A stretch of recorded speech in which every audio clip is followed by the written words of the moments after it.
Hello beautiful people, ఇప్పుడు మేము బేదర్ వెళ్తున్నాము. అంటే మేము ఉన్న ప్లేస్ నుంచి 120 కిలోమీటర్స్ చూపెడుతుంది. అంటే అందరికీ తెలిసిందే బేదర్ అంటే లైక్ లక్ష్మీనరసింహస్వామి నీటి గృహలో ఉంటారు, the first under water temple in the world. అంటే చాలా ఎక్సైటింగ్గా ఉంది. అంటే ఎప్పటి నుంచో అది చూద్దాం అనుకుంటున్నాము. ఫైనల్గా ఇప్పుడు వెళ్తున్నాము. ఇప్పుడే స్టార్ట్ అయ్యాము. టైం వచ్చి 7 o'clock అవుతుంది. సో ఆ టెంపుల్ తాలూకు విశేషాలన్నీ కూడా వీడియోలో చెప్పబోతున్నాను. దయచేసి ఈ వీడియో ఎండ్ చూడండి. అండ్ స్టేట్ ఏంటి యశ్వంత్ థియేటర్.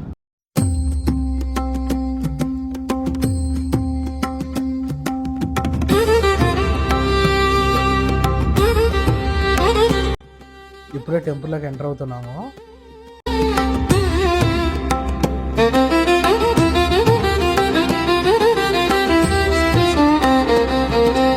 గుడికి వచ్చాము.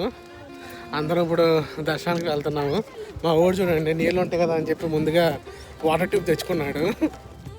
దర్శనానికి టికెట్ తీసుకుందామని కౌంటర్కి వచ్చాము. గుడి టైమింగ్స్ వచ్చేసి మార్నింగ్ 8 AM నుంచి ఈవినింగ్ 5 వరకు. దర్శనం టికెట్ వచ్చేసి 10 రూపీస్. అంటే 100 రూపీస్ దర్శనం కూడా ఉంటుంది, అది స్పెషల్ దర్శనం. కానీ రెండింటికి పెద్ద తేడా ఏమి ఉండదు.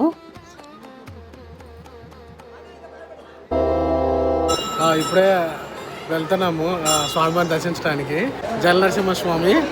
హరే కృష్ణ హరే కృష్ణ కృష్ణ కృష్ణ హరే హరే, హరే రామ రామ రామ హరే హరే. ఇలా నీటి మార్గాన్ని వెళ్ళి స్వామివారిని దర్శించుకోవాలని చాలా ఎక్సైటింగ్గా ఉంది.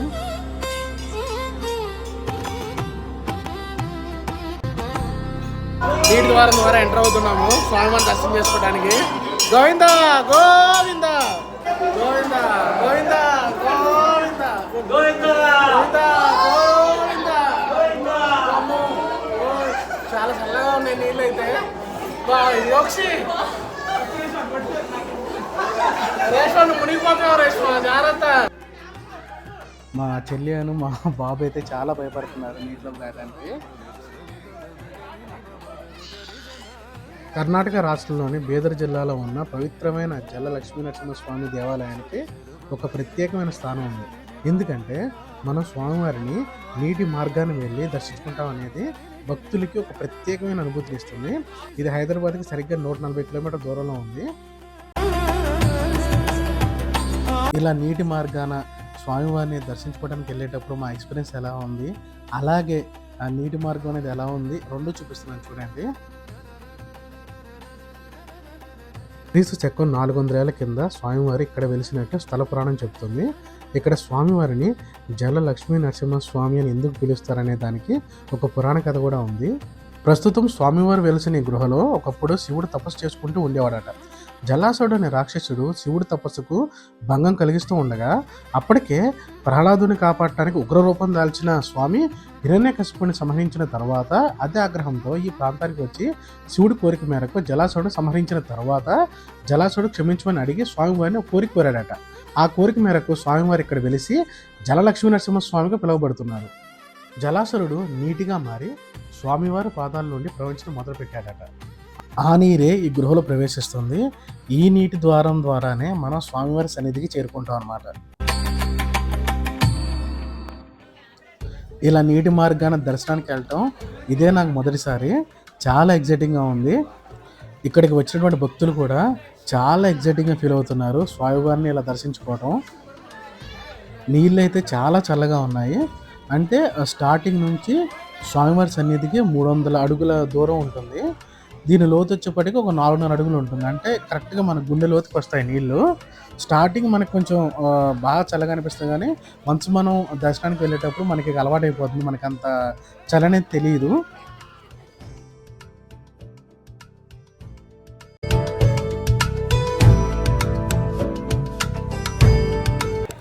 స్వామివారి సన్నిధికి అయితే మనం వచ్చేసాము. అయితే ఇక్కడ నుంచి అయితే మనకి కెమెరా అలౌ లేదు.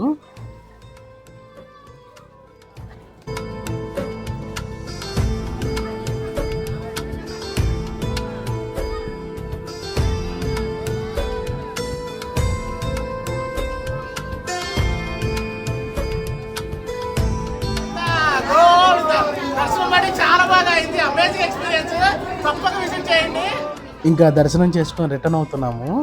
యాక్చువల్లీ నీటిలో కంఫర్ట్గా ఉంటుందని మా బాబుకి వాటర్ ట్యూబ్ తెచ్చాము. కాకపోతే ఆ వాటర్ ట్యూబ్ అలౌ చేయలేదు. మా బామ్మర్ది మా బాబుని ఎత్తుకొని దర్శనాన్ని తీసుకొని వచ్చాడు.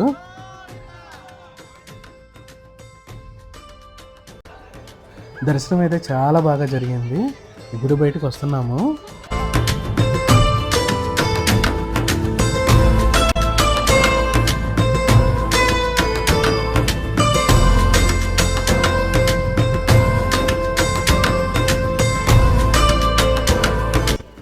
దర్శనం అయిన తర్వాత గుడి బయటకు వచ్చి స్వామివారి కొబ్బరికాయ కొట్టి ఇక మిగతా కార్యక్రమాలు చేశాము.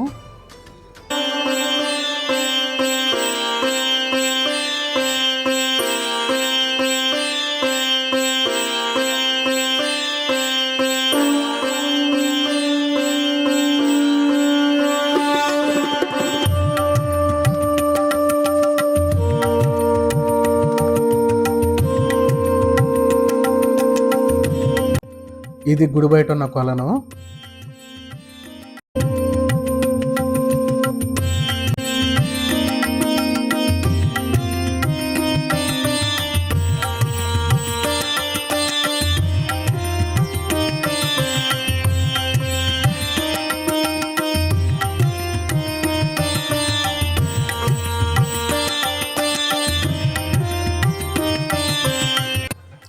చివరిలో ఇక ప్రసాదం తీసుకుందామని వచ్చాము. కానీ తప్పకుండా ఈ దేవాలయాన్ని మటుకు సందర్శించండి. ఇది మీకు ప్రత్యేకమైన అనుభూతిని ఇస్తుంది. ఇలా నీటి మార్గం ద్వారా స్వామివారిని దర్శించుకోవటం అసలు ఆ అనుభూతి మాటల్లో చెప్పలేను. చాలా మంచి పుణ్యక్షేత్రం. ఫైనల్లీ దర్శనం చాలా బాగా అయిందండి. అంటే ఈ జలనరసింహ స్వామి వారిని అలాగా నీటిలో నడుచుకుంటూ దర్శనం చేసుకోవడం అనేది చాలా అమేజింగ్ ఫీల్ అనమాట. నీళ్ళు అయితే చాలా చల్లగా ఉన్నాయి. అంటే ఎప్పుడు ఇలానే ఉంటాయండి ఇక్కడ. అసలు అమేజింగ్ అండి. చాలా బాగా దర్శనం అయింది. మీరు కూడా తప్పకుండా విజిట్ చేయండి. అండ్ అసలు అంటే ఇది చాలా మంచి పుణ్యక్షేత్రం. ఇది తప్పకుండా చూడాల్సిన ప్రదేశం. సో అది ఫ్రెండ్స్ ఈరోజు వీడియో. నెక్స్ట్ వీడియోతో మళ్ళీ కలుద్దాం. Stay tuned Yashwant theatre. Thank you.